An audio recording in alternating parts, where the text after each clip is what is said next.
Welcome to my world, the world of the medical laboratory scientist. Health is wealth, knowledge is power. Periodontitis, inflammaging, and prevention. When we talk about periodontitis, it is about the critical stage after one has experienced tooth decay. The usual practice is when you have tooth decay, where you have plaques, and this plaque starts really covering so many organisms they are in clusters. They gradually form a biofilm and grow under, thereby eating up and living within, spreading and causing tooth decay. Eventually, they affect the gums, and that's when we talk about periodontitis. Once the gum is affected and it becomes chronic, the next thing is the experience of losing one's tooth. So if you look around the 70s, if you can recall, there is that experience of people having, especially when people old in age, 60 or thereabout, you find so many of them not having not having teeth. There are partial loss or total loss of their tooth. And this experience has really diminished, decreased seriously, and that is probably put at the area of oral hygiene. Oral hygiene takes care of these causative agents of tooth decay, plaque, and calculus, which usually is where these microorganisms hibernate and destroy one's tooth. But from tooth, they now destroy the gum, and that is where we come to talk about periodontitis. Inflammaging is another experience.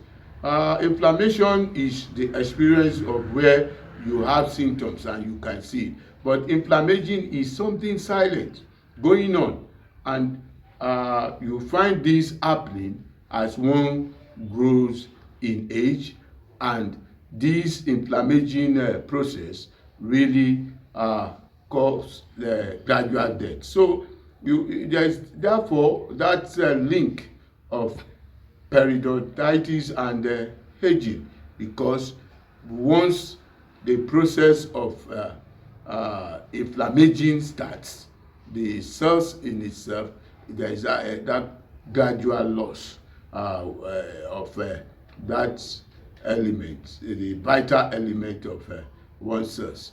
And then you start talking about immunosenescence, where the cells themselves prepare themselves for death. This is going on. So one can then try to link up this periodontitis, especially the chronic type, with aging. Some people have even studied about periodontitis and Alzheimer's and other chronic diseases that one experiences in age. Periodontitis is a serious problem that affects 50% of adults over 65 years. So there comes that care, that need for prevention, which has to do more with oral hygiene. But where is the role of the medical laboratory scientists in all this? That is when you are now thinking of how you can early detect this periodontitis with the causative agents, because it is now obvious that there are clusters of microorganisms that are linked with these plaque, tooth decay, and what have you. The names I shall expose in the slide section. You can also understand that the mouth itself is not a sterile place.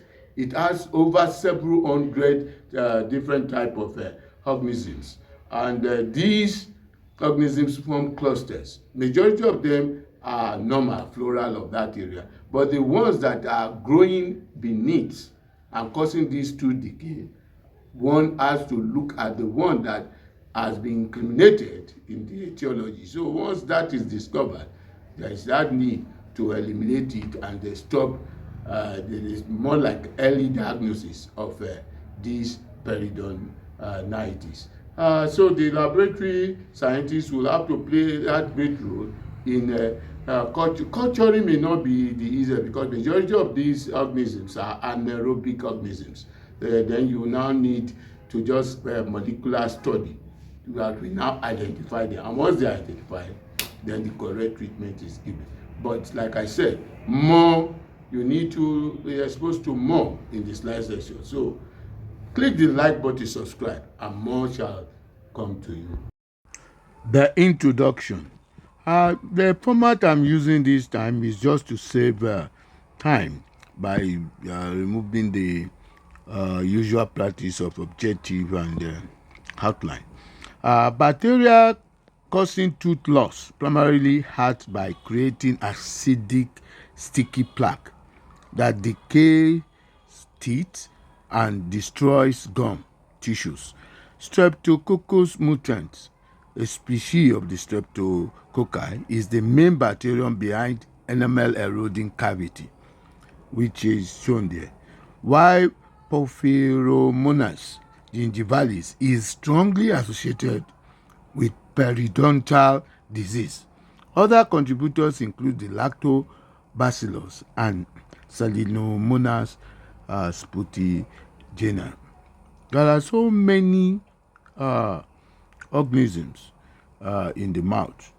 So the microbiota of the mouth is so many, up to 700 different species and genus. Porphyromonas gingivalis is incriminated in these gingivalis that we talk about, the primary stage, the first stage of the serious going to the periodontitis, and it destroys the tissues and bone that holds the teeth in place. The next stage is you talk about the lactobacillus acidophilus, because that is very acidic, associated with the progression of deep dental lesion, and Salinomonas, that is the one that really caused the plaque that we see. Yes, I had earlier mentioned the stages of periodontitis. Stage 1, we're talking about 4 stages. Stage 1 is the gingivitis.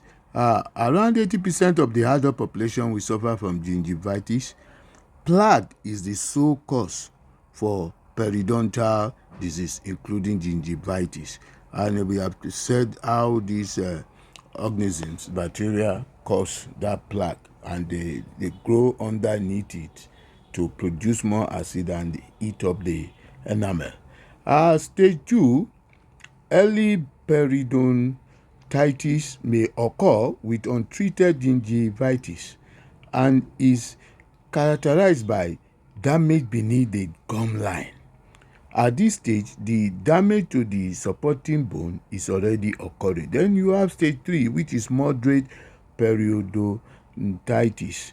Gum disease becomes more serious. Bone loss continues, and more gum tissue is destroyed, which may mean teeth becoming loose. Once it is loose, like my experience, it's easy for the teeth to be off, to lose, so to not have a partial or total loss of the teeth. Stage 4, advanced periodontitis. The destruction of bones, both bones and gum tissue, is extensive. Teeth may become severely loose, and biting or chewing can be painful. Even to talk at times, it becomes painful. Periodontitis, if untreated, is the leading cause of tooth loss in adults, with severe cases affecting roughly 5% of the about 50% of the adult population. That is what I have discovered in the research.